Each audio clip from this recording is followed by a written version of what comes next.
Hi, everyone. I'm Allison Ramsey with the Empire Life podcast, and we interview entrepreneurs from all around the world about their online empires. And we're a conscious tech company helping entrepreneurs to launch their online empires. And today we have an amazing special guest who is a tribe building expert and entrepreneur. She's the founder of this amazing tribe that I also belong to and I've been following for months, called the Hatch Tribe. She's the Hatch Tribe founder and entrepreneur coach. I would like to hand it over to her to intro herself a little bit more. Thanks so much for having me, Allison. It's so fun to be here with you and share a little conversation. And yeah, I am the founder of Hatch Tribe, and I work almost exclusively with women entrepreneurs, helping them launch and grow their businesses. And I say almost exclusively because there are a few guys that I have worked with throughout my career. But yeah, my mission really is to help women entrepreneurs build successful businesses. And I think, success looks a little different to everybody, but I think there are some good markers of a successful business. And one of them is it's got to make money. Absolutely. Absolutely. And how do you, well, that leads me into my first question. What is kind of like a precursor of how you determine if someone is ready for that kind of growth? Because I feel like there's a certain kind of mindset that entrepreneurs need to be in before they can be visible enough or feel even enough of themselves to be able to bring in that kind of energy and the money that they really want.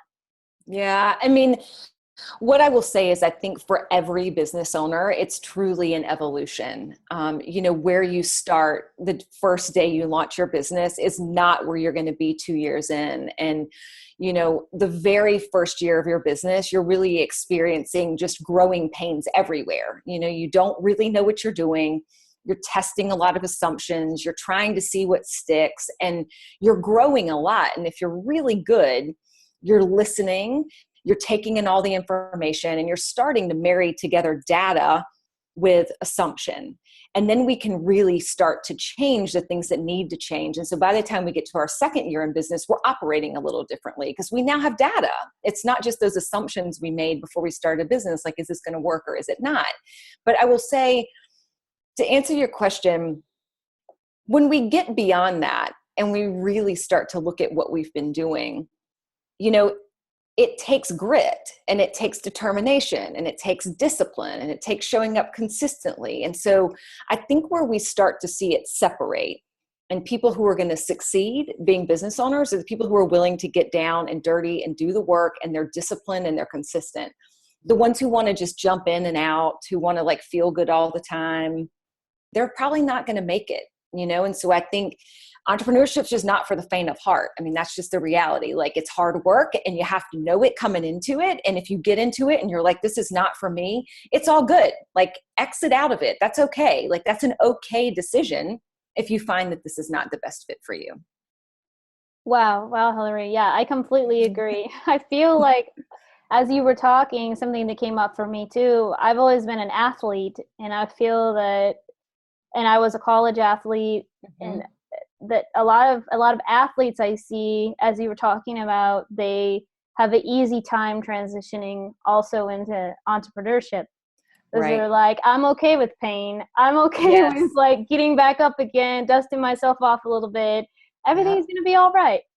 I can get through this, because there's always going to be there's going to be super highs, and there's going to be also super lows, and we need to be okay with both. There's learning experiences within both. Yeah. What is your take on that? Well, I think pain is a really fun word to use for this, because there are moments that are brutally painful as a business owner, and it's going to test every limit of you. It's mentally and emotionally challenging. Oftentimes it's financially challenging, and that can feel really uncomfortable. And, I think we have to be okay with leaning into the pain. And I think where this disconnects is that a lot of people are drawn to the idea of entrepreneurship because they want freedom, and they want independence, and they want these, ideals that do come when we build a really good business, but they don't come without work. They don't come without leaning into the pain. And so it's we've got to be good at that. We have to learn to navigate the highs and lows. And I think the key is, when you hit a low moment, what do? Do you sit in that moment and complain or outline all the reasons you're not going to be able to move beyond it? Or do you bear down and say, okay, like this is what's happened and yeah, it sucks, but like, what do I need to do right now? And how quickly can we shift into action mode and get out of it? And that's really going to be the test, is like, do you stay in this moment of like stinking thinking, or do we move on? Cool. Yeah, I love that. Stinking thinking. Like really? Yeah, yes, so true. And with the Hatch tribe, do you feel that's part of moving on faster? Like to have that infrastructure around you, that support, the people that you can say that to. Oh my gosh, this totally sucks. Yeah. I know I'm going to be okay. And it's sometimes you don't know, and you also need somebody else to tell you it's going to be okay. Yeah, like, oh, hey, that moment you're in, like I've been there and you'll survive it. Yeah, no, that's 100% it. I mean, my experience as a business owner with the very first business I ever started was, I spent a lot of time just feeling pretty alone. I was like, man, like it's just me. And, at the time I was a solopreneur. I had no other employees working with me. I was working from home. I was bootstrapping my way through it. Right. And so a lot of that experience is what other people are going through too. And so I felt alone. I felt really isolated. I thought, well, it must just be me. There can't be anybody else who's experiencing this type of pain that I'm going through. And little did I know that there were like thousands of other people like me. It was just that we didn't have yet the community and the platform for it. And I think, what I experience now, and certainly through Hatch Tribe and through other organizations, is that, when you find your tribe of people, and in this case, other entrepreneurs, other women who are going through this, then you realize how quickly like, oh, hey, it's not just you. And you also can get really good at asking for help. And I think that that's oftentimes it's not our strong suit, Definitely especially not. as women, like, oh, we're like, no, I've got this, I'm good. So it's like the quicker we can learn to just ask for help, put it out there, let the ego go and just be like, dude, I need help. Like I'm a mess on whatever this thing is. And sometimes it's mindset. Sometimes it's like an actual practical thing in your business. It could be tech related. Like tech's not my expertise, but it's yours. And I might need your help. So, it's really finding the right people in your tribe so that you're not going to the wrong people asking for advice when they can't help you anyway. Like if I went to my parents and I was like, I need help fixing my website, they'd be like, ha, wrong person to ask, right? So it's the same thing in your business. Like you need the right people. And when you surround yourself with the right people, you get the right support. Yes, I feel that's definitely a mindset shift. And something that I tell myself is, okay, what do I need to level up right now? What kind of support do I need? I ask myself, and then I wait and I let the universe and God provide that for me. And I continuously tell myself, whatever I need, there is a person who is an expert in that, and they will come to me. Mm-hmm. I really I don't need to be doing anything right now if that's what I need. I know that person will reach out to me, or I'll be at a networking event and we'll have a conversation and I'll say, oh my gosh, that's exactly what I need. Mm-hmm. And then we'll continue our relationship from there. Yeah. And having that mindset, that belief, it always works out like that. Yeah. And I think part of it too is like if we've identified something specific and we're like, I actually know I need help on this, why not just put it out there? Like tell people you need help with that thing. So it's like a good example, and one that comes up a lot, is when people will say, I've been trying to run Facebook and Instagram ads and they just don't work for me. And I'm like, well, it's not that they don't work. It's just that you haven't figured out how to do them right yet. So go ask. Who can teach me how to do this stuff? We can put it out there. And yes, it's a little bit of both. It's like when we build that right connection in the right community, it will be a give and a take. So we can put it out there into the world and the right people will show up. And it's the constant give and take. It is. It is. It feels so vulnerable though. It can. Honestly, like to ask when you put that out there, well, for people that have a really strong personality, which a lot of entrepreneurs do, and they're their own bosses, they're controlling their own life and their own freedom. And when they put that out there and say, hey guys, by the way, I don't have it all figured out. And, and the crickets, right? Until they get an answer, Like, what's your advice on that to lean in to that kind of vulnerability? Yeah, I mean, the thing I can tell you is that when I share failure stories, I have more responses than when I share wins. So the more I can step up and tell you how I'm deficient in some way, how many things I've screwed up, how many things didn't go right, it really is what people relate to. And so when we sit back and we don't share our stories openly, and when we sit back and pretend like we have it all together, we're really doing disservice. And we're doing disservice to other entrepreneurs, to other women, and to the landscape as a whole. Because if we perceive that everybody else must have it all figured out, then what we're teaching other people, whether they're younger or older or our peers, is that they have to have it all figured out. And that's truly not it. But what you do have to have if you're going to run a really good business is the ability to ask for help. You can't do it alone. I mean, you just can't. Like, yes, can you bootstrap through like the first year of your business? Absolutely. Lots of people do. But there's going to reach a point where you can't grow any further without having some type of assistance. And asking for help is not a failure. It's always a win. So it's like, you got to go in and just make the ask. And you're always going to find that anytime you express, and this is in the right environment, when you express, I need help with something, people will show up. People love to help other people do the things that they know how to do. And when you have the right environment to put that in, it's great. So it's like, yeah, it might not be great if you, for example, put it on your personal Facebook page and just tell like every normal friend you have, like, I need help with this, because they're like, they're not really the right audience. But if you're a business owner and you have a platform to go ask other business owners for that help, you'll get the resource. 100%. Perfect. And what if you don't have that resource? Do you suggest starting your own? I mean, I think it's finding your tribe, and I mean that really deliberately. Like Hatch Tribe, obviously we serve women globally. And so you could be anywhere in the world and be part of what we do with Hatch Tribe. But you might find that our vibe is not your vibe, in which case I would say that's okay. Like, I want you to find what works for you. And there are countless organizations, whether they're local to the city that you live in or whether they're online and they're virtual, that will be the right environment for you. And yeah, you might have to test out a few and like go become a member in one and join it for a month and see if it's the right fit.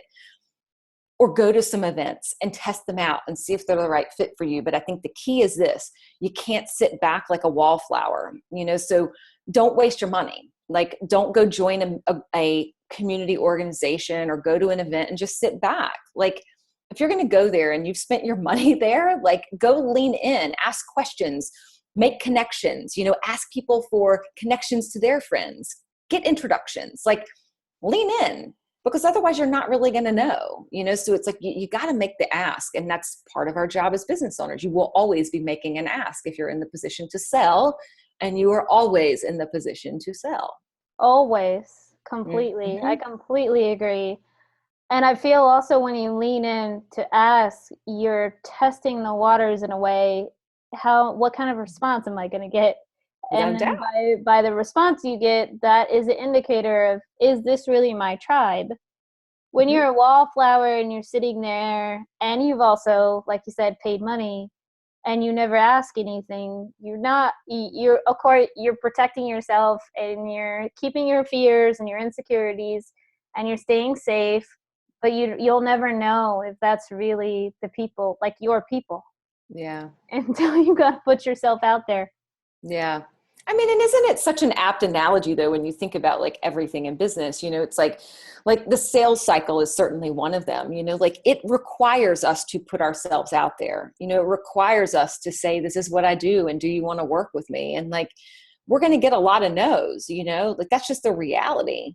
But you have to be able to do it. I mean, if we want to stay safe and not have our feelings hurt and go through life just kind of coasting, we're not really going to grow. We're not going to be successful building a business that's profitable over the long haul.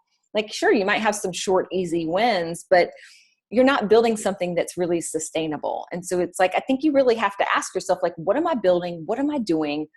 Do I have a vision for something? And am I living in alignment with that vision? Am I acting in alignment with that? Am I acting in the way that I need to as the owner of this business, if this is what I want to achieve in my life and in my work? I love that.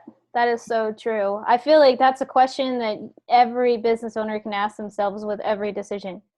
Is this in Sure. alignment with my vision? Is this in alignment with my long-term goals? Yeah. The Yeah. more of us did that, we will be wildly more successful. Yeah. And I want to pivot a little bit, Hilary, with asking something a little more personal on Sure. like with you going through, how long have you been an entrepreneur? Going, I guess, over 7 years now. Amazing. Wow. Yeah.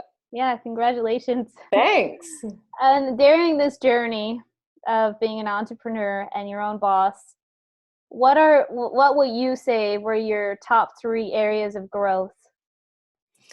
Great question. I think one is I'm an only child and I have no first cousins. So like if this gives you a sense of my temperament, like I am fiercely independent. I love doing things on my own and it comes naturally, so for me, learning how to actually ask for help, but also learning how to play nicely with others was something that took a little bit of work. And there's still occasions where I don't get it right, and I can hoard tasks and I can be like, oh yeah, because I do this better.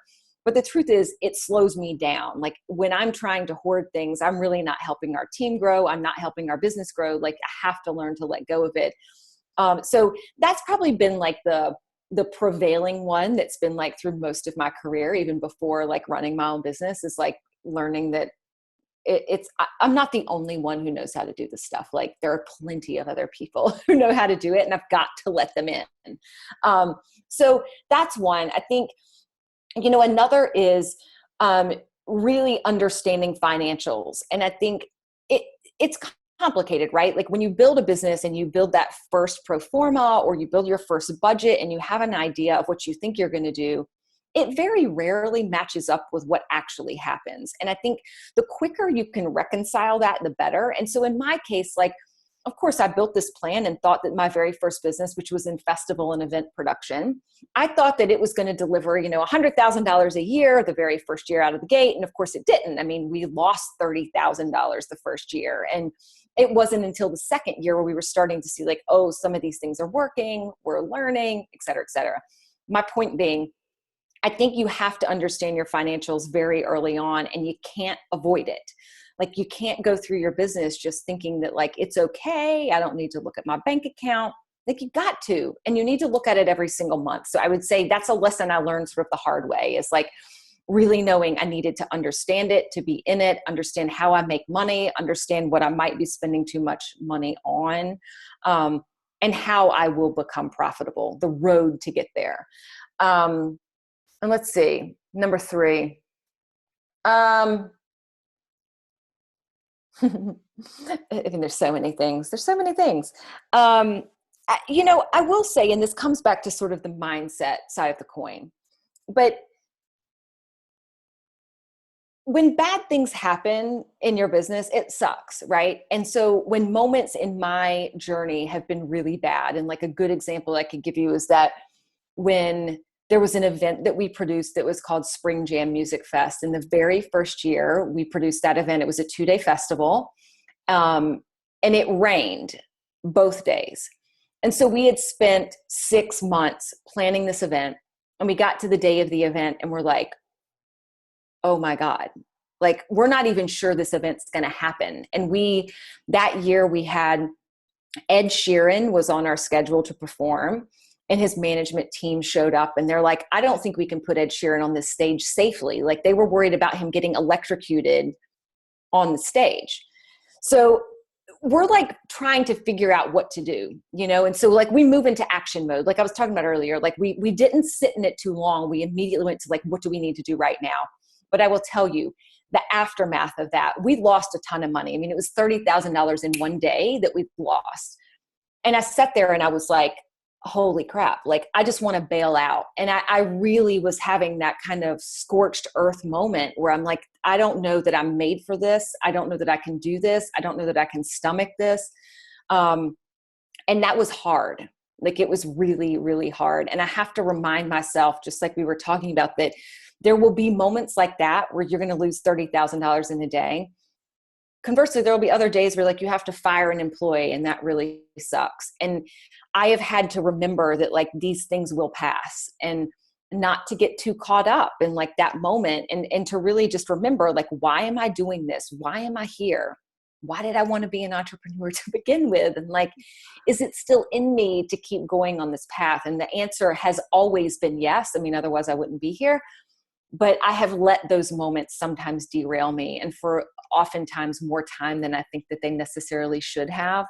But I would say the piece that I lacked, and what I can say now, looking in hindsight, was like, I really lacked people who had been through that. I didn't have peers that I could turn to and be like, what happened when you lost $30,000 in a day? What did you do? I didn't have anyone to go to. So I sat alone with those thoughts. And I would go to like my parents and they'd be like, what do I do? And, my dad's like, stop the bleeding. You got to stop the bleeding. And I'm like, I'm like not running a bad business. Like I had really crappy weather. And like, that's what happened. Like, what do I do? So I use that to illustrate, you have to have the right people in your tribe. Like my parents are lovely people and they're great for a lot of advice and hugs and cheering me on and all that stuff. But there's things practically as a business owner that they can't solve. There's things practically as a business owner my best friend can't solve.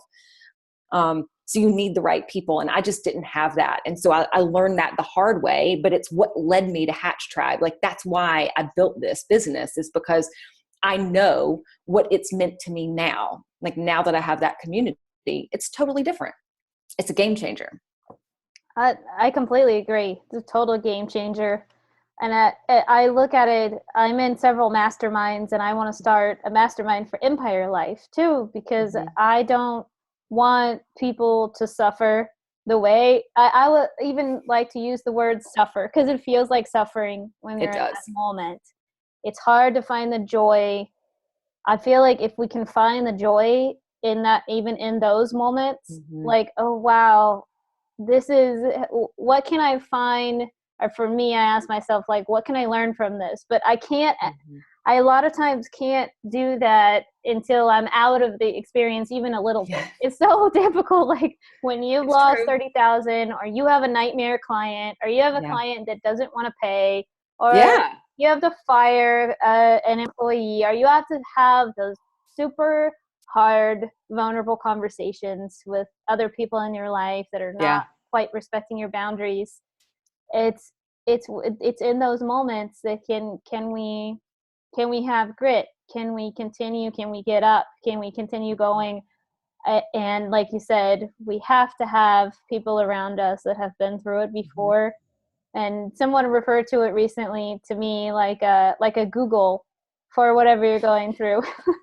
Like on our team, we have a real estate guy even that I haven't even used before, but he's a network. He's in my network. He's on my team. If anybody ever needs real estate investments, we have a cryptocurrency person. We have a finance guy. We have Facebook ads, Instagram ads, a marketing guru, almost anything that I may need, I have within my team and my network. And and it took me also a long time to realize that I don't have to do this all on my own. And I need a team of experts around me. You don't have to be an expert at everything. And you're not gonna be. You're not gonna be. Not gonna be. Yeah. And do you really want to be? No. Are you really interested? Like, I'm not really interested in finance as much as I'm interested in tech. I am somewhat interested in it because I know that it's a necessity. Sure. And I agree with you on the finance part too, that I actually check my account every day. I'm obsessed now. I've gotten so into it. I want to know what we spend on every area. And like you said, where you can cut back, because as an entrepreneur, there are some areas that you will need to sacrifice, even if it's temporarily, especially at the beginning of your business, that then from there, as you gain momentum and more income, then you can splurge a little bit more in those areas. But in order to know what you can tighten, you have to know what you spend. Without a doubt. I completely agree. Yeah. The knowledge is power, but it's only powerful if you use it. So like, you can't just look at it. You got to go do something with it, Exactly. I wanted to also go into depth in how, so having these female relationships within the Hatch tribe is invaluable. The female sisters that I have, Mhm. like my biz besties, I don't have any Yeah. sisters. So Hmm. I consider them, I have one brother, and he's actually a lot older than me. So a lot of Yeah. times I felt like an only child as well. Or I think there's a certain gap where you're kind of Gap. like an Yeah. only child, but I'm technically not. We have a very good relationship, and I learn a lot from my brother. Mhm. But like it took me a while to learn how to have strong, healthy female relationships. So much so that at some points in my life, I thought, well, maybe it's just not going to work out. Maybe I need mostly Mhm. guy friends, until I hit like this plateau where I was like, no, I need sisters, like real sisters that I can count on, and also Yeah. business besties that I Sure. that I can call and we can talk about business things, and I can go to networking meetings with Yeah. and have within the Empire Life tribe. Like, what is some of your advice in putting yourself out there and building those relationships? Yeah. I mean, I think first of all, just to address like male feminine energy, I think is like it's an interesting place to start. Like in my early career, most of my mentors were men. Like my biggest career was in the beer business. So I worked for Miller Brewing, which later became Miller Coors, and that was an 8-year career. And the vast majority of my managers were men. The industry is primarily men. And I benefited from having some of the most amazing male mentors in my entire life. And similarly, I didn't, I had no siblings, so I didn't have a sister. I had a couple really good girlfriends, but I wouldn't say that female relationships were really part of my world. Like I had developed a lot of really good male relationships, and part of that was because of the industry I was in, and I spent a lot of time at work.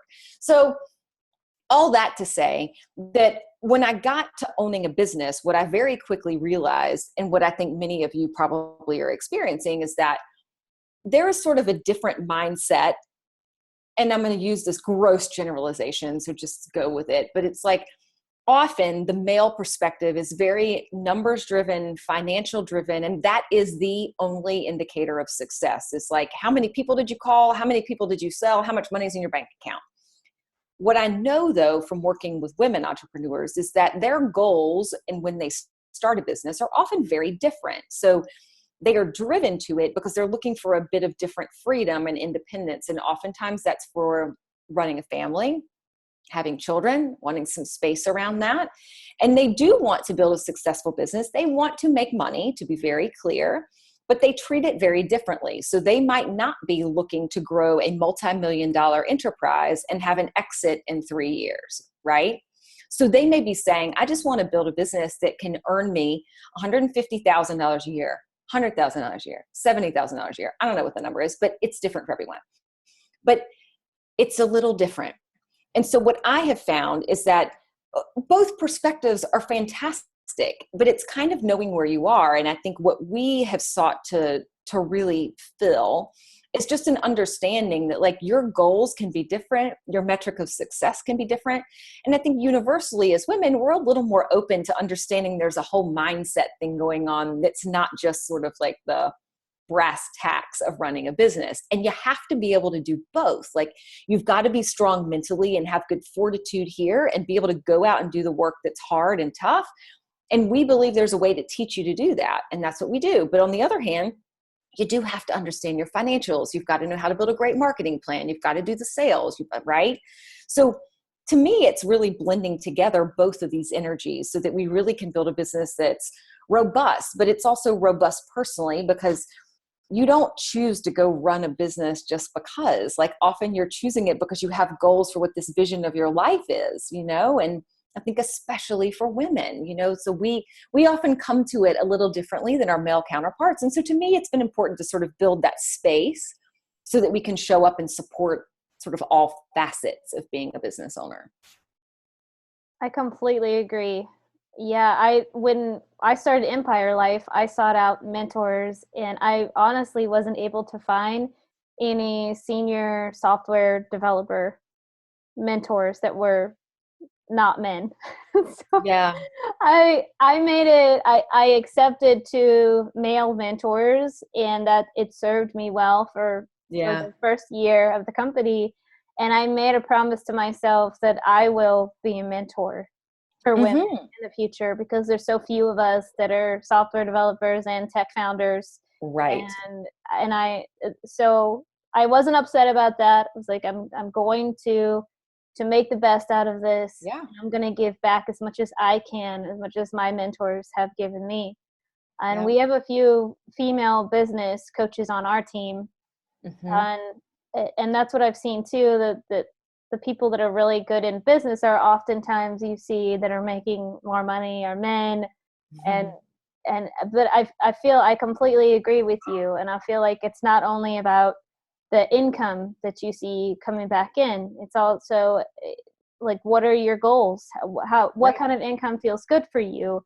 Like, Hmm. what are the reason? Like, I always go back to, I want to be home more with my daughter. Yep. I want to have a better relationship with her. I want to have more time and freedom to have better relationships with my parents. Yeah. And that is my vision and my goal that keeps me going a lot of Yes. days when it's hard. It's not Yeah. only about, okay, I want to make XYZ in income. It's like the income Exactly. is here, and the energy is coming for more. Hmm. And that, like you said, we need to know our why and our vision. And a lot of Yeah. times it's not only about the money. And Exactly. I have a really intense question that I wanted to All go right. into, also, is how do you is mold and shape the relationships in your life that help you to be a better entrepreneur? Like, do you believe in the theory of we are training other people to get along with us, and we're molding? Do you feel like we mold the relationships to either help our lives, or that they're kind of Yeah. taking away from our lives? Like, Yeah. what is your viewpoint on that? It's an interesting question. It's making me think about like where this would be applicable in sort of my own world, and like philosophically and sort of practically, I will say my belief is we really have to show up the way that we want our community to show up. And I use community really loosely, so it's like whatever you feel like you belong to, right? So like in my case with entrepreneurs, like I, we have built a community that has been built on some very distinct platforms. Like we show up honest all the time. Like we tell stories that aren't always pretty. We tell ugly truths, we present scenarios that, sometimes make you want to cry. And by being authentic and by being brutally honest about failure and flops and things that haven't worked, we've really created an environment where people feel not only capable, but they desire to share also. And so in that way, it's been really important to me to show up that way. And of course, part of it too is like, I know people by name, so people who come to our events, like I seek to know their name, and I seek to call them by their name, and I seek to make them feel welcome every single time they're there. And even if I'm only meeting them virtually, I want them to feel welcome. And so to me, it is a bit of what we bring to the table. And so I think in that way, we are calling the people that we're working with or the people that are part of our community to mirror that back to us, right? And we have to exhibit that behavior, because otherwise, it might not be mirrored back, and we might not be deliberately creating what we want to create. Now, on the other hand, I'm thinking about like more intimate relationships, like say your boyfriend or your spouse, or, like your best friend. Like, I also think we have to honor people where they are, and I think we can't expect that we're going to change people. And gosh knows, like there've been moments in time where like, even with my boyfriend, I'm like, God, I really wish he'd do something different. Like I wish, when I said this, he would do this, or and we don't see things the same way. And I think the more time you spend with someone, where you do have the depth of the relationship, you do have to really honor them, because they have grown up the way they've grown up, and they have risen to their level in their life through their own life's experiences. And all of those experiences are valid. So I think we do real disservice when we start trying to expect everyone to behave like we are or to do things the way we want them to do it. And so I think even with employees, it's really honoring who they are, what they bring to the table, how they do it. And as long as it works together and they don't have to do it exactly our way, let them do it. So it's a little bit of both, but I think that's such an interesting question. I agree. Yeah, I do feel like it's a little bit of both. I feel like you were saying, it's about getting to know the people deeply and what their strengths and challenges are Mm-hmm. in the intimate relationship and within our employees, and then kind of melding those together with your own. And how is this Yeah. compatible with me? And how are we playing off Right. of each other? I always ask myself, what could I have communicated better? Like, is there something maybe that I didn't communicate Mm-hmm. clearly before I get upset or angry towards a client or an intimate relationship? Of I'm course. like, what more can I do right now to communicate more? Yeah. And once you're at the point where you know that you've done everything you can do, then the ball's not really in your court anymore. No. Like, you hold the ball as long as you can and figure out the best way that you can communicate, Mm-hmm. and then you live with no regrets, and you know that you've done the best you can. That's the philosophy that I try to live by. Yeah. uh, I do feel, I hear people saying, when you are dealing with clients, that you are teaching them how to get along with you. Mm-hmm. Like, how do you feel about that? Like, about how often they contact you, Yeah. or Yeah. or when you respond to them, or how many questions they can ask, how much time you allow them to have of your time, like Yeah. one-on-one per month. And I feel that this is, especially for female entrepreneurs, a huge challenge Yeah. I with agree. monitoring that. Like, what is your advice on this? Yeah. I mean, I work with clients on this all the time. So it's a Mm, boundary question. mm, And, we don't get to be mad when we didn't set a boundary and someone's running all over it. So it's like, if someone's blowing up your phone and you keep answering the phone and you drop everything else you're doing to go follow that one person's request that's so urgent, of course we're teaching them that that's okay. So my philosophy is I want to get really clear up front when I'm working with clients what the rules of the road are. So like when you have a very defined project, so like a web design, or me working with a client over the course of 12 weeks, or whatever the heck you sell, anytime there's a process, I want to be clear about what's included and what's in it. And so I teach my clients when they can contact me and what that looks like. They certainly can Marco Polo me. They certainly can email me, but those are the two ways they can contact me. They cannot call me for extra time, and they can't text me. And I tell them that, So I'm like, I'll get back with you in 24 to 48 hours. I will always follow up with you within 24 hours with a recap of our last live session. So yeah, I mean, you are telling them. And I think the key is, do you enforce it? And I think the biggest instance we see of yes. this is when, the client calls and they have this like urgent request, and you do drop everything you're doing and you go follow that. And the truth is that is not sustainable in any business. And so put them in the pipeline. So like, sure, I am happy to do that work for you, and I would be happy to get on that. But I just want to be clear with you. It's going to take me 48 hours until I can start working on it, but I am on it. And so we have to give them the information. They just want to know that you're on it. They don't need you to drop everything unless you've taught them that that's what you're going to do every time. So don't do that. Yes, don't do that. No. That is so true. That is so true. That came up recently for one of our clients, that I said to him, we're researching this, we're on it. We feel like it'll take this amount of more hours, and Yeah. I'll be back with you tomorrow. And that has taken me time, like you said too, to learn how to communicate that I see that this is important to you. I hear you, I see you, Mm-hmm. and we're working on it. It's taking a little longer. You can even say it's taking a little longer than expected, Sure. It's all because communication. especially with tech, we've seen that a lot of people, they don't know what's going on behind the scenes because they're not sitting next to you in front of the computer with us, and they're not seeing how everything takes a long time to load, or like we're updating the software. Yeah. They don't know how time intensive that is. Mm-hmm. So it's about all, like you said, about the communication, saying we're on it.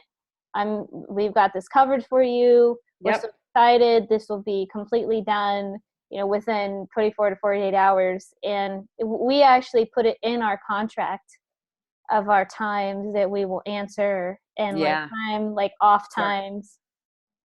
And so smart. it like you said, it's come up so many times when I had the choice. I get an email. I don't answer emails after 6 p.m. every day, and I've gotten emails from clients at like 11 p.m. and I'm like, okay, this is my choice. Like, do I enforce my own rules? Yeah. So hard because you're in love with your clients. It's so challenging in those times to stop yourself and be like, can this wait? Is this necessary that I have to answer this right now? Am I following my own bylaws? Yeah, your own like code, My of own what works code. for you. Yeah. Okay, this can wait till tomorrow. I will 100%. answer them. And giving them the space, I try to give my clients the space on the weekend too. Of like, instead of following up with them on Saturday or Sunday, I'm like, I want free time on the weekend. I'm going to give them their time too. Yeah. So this can wait till Monday. Yeah. Like all the mutual respect in giving the same, back to the people that you're working with. Yeah. And I think it's a great philosophy. Before we wrap up, Hilary, I have one last question for you. That what will you say if you were starting a new company tomorrow? Like, what are the top 3 things that you'd be like, I'm going to do this way with this new company. I've never done this before with any other company from the beginning. And I know now what I know from these 7 years of being an entrepreneur. I will do this moving forward. Yeah. So it is a fun question. So the first is, you don't need all of these plans and documents and all this stuff. You're never going to feel ready. You don't need all this stuff. You need some stuff. You need some bare minimum tools, but you do not need like 6 months worth of work to be able to launch it. I want you to like figure it out, have a plan, move on. The second thing is you have to sell. And my friend Kim Orlesky says, you should sell like hell the entire first year of your business, because you have to. And so do not waste your time going out and trying to create all of these things until you have sold it. Because what we want to figure out is whether or not you have a market or not. And you're going to know really quickly if you go out and you start selling it. And if you're getting a whole bunch of no's, then like, let's figure out why. Like, is it your messaging or is it the product or the service? Let's pivot something and pivot it quick. And that's really the last thing, is like, these iterations need to happen fast, and iterations are not failures. So it's like, whether you're in the tech world or whether you're in the product world or a service-based world, like when you get feedback, move on it. Like, just move, make the iteration and move on. And don't assume that it was a failure because it didn't work. Like, the best entrepreneurs are iterating all the time. We're tweaking things. We're changing a little bit of this and a little bit of that. And so it's like, think of it more like building the recipe for the perfect chocolate cake. Like, you're not going to land the perfect chocolate cake the first time you try to make it, but after you've been making it for 10 years, you will. And so to me, it's about being consistent, keep showing up, keep doing the work, iterate on it, and you'll get there. But just move on. Like, let's not spend too much time trying to be like, oh, was it this one ingredient? Who cares? Move on. Let's go. Exactly. And then do an Instagram story of your failed chocolate cake. 100%. Like, talk about it. Look at it, sunk in the middle. Yeah. Oh my God, I'm the worst baker ever. I will get it. I forced the kid to eat it, but they didn't like it. Right. Exactly. I love that. Go on. It doesn't mean anything. You just got to go on with it, Yes, I love that analogy. And I feel it seems like kids are better at this than a lot of us. A lot of times they just get back up again. And I see this all the time with my daughter. She's like, well, if I ever talk to her about business things, well, that was a learning lesson, Mom. Is you're going to do things differently the next time. You got this. Like, how old is she, Allison? 11 right now. That's awesome. I love that advice. I mean, really, like, there's not the, there's no concern about like what others think yet. There's no like judgment zone. It's just like, okay. And when I think about where so much of our angst stems from as business owners, it's because we're comparing ourselves. We're comparing ourselves to where we think we should be. We're comparing ourselves to Instagram and these people who are Insta famous. We're spending too much time sort of judging it, and I think that it's such a cute story, but it illustrates it perfectly of just being like, yeah, okay, you learned, move on. Like, just go. Like, we don't have to spend any more time sitting here. Like, we can just keep going. So yeah. I love it. Smart girl. Yeah, she has so much wisdom already to teach us all. So awesome. Well, thank you so much, Hilary. And thank you. How can people find you on the Hatch Tribe? Yeah, so the easiest place is to go to hatchtribe.com, and you'll find links for everything we do. And I'd say, the easiest way to get involved is just to join the member circle. You can be anywhere in the world and you can experience what we do. And I think, the two platforms are really connection, which is all about community. Like, we will give you that tribe of people to ask questions, to get the advice, and to not have to Google it all the time. And the other side's education. Like, we bring you the pointed education that you need as an entrepreneur, as a business owner, to become better and do it quick, because we know you don't have all year and a day to learn it. So I'd say that's a perfect place to get started. So yeah. Perfect. Thank you so much, Hilary. Thank you so much, Allison.